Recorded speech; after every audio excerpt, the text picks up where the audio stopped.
Bakit tinuturing ng narcissist na kaaway ang kanilang exes? Karamihan sa mga narcissist o halos lahat ng narcissist na nakipaghiwalay o nakipag-break sa kanilang karelasyon, tila ba'y malupit na kaaway ang turing nila dito.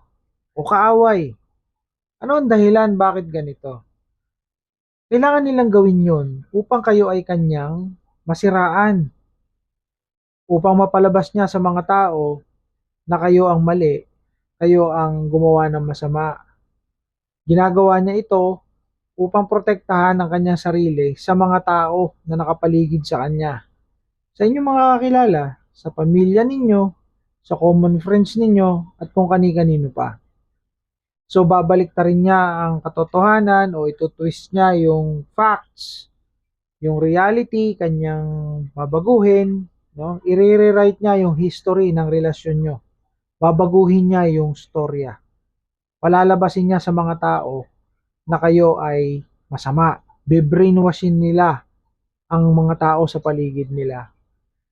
Sa kanilang istorya, sila ang biktima at kayo ang nang-api. Kayo ang cheater. Kayo ang masama ang ugali. Kayo ang madamot. Kayo ang walang concern sa relationship. Kayo ang hindi matuwid at kung ano-ano pa. So, hindi nila ito magagawa kung hindi nila kayo ituturing na kaaway. Kaya tinuturing nila kayong kaaway.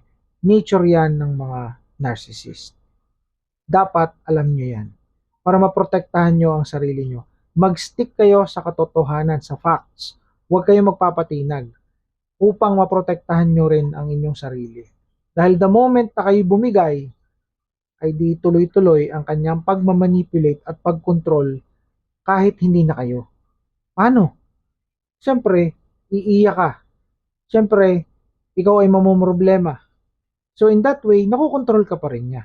At lalo na yung mga tao sa paligid nyo. Marami ang magagalit sa'yo.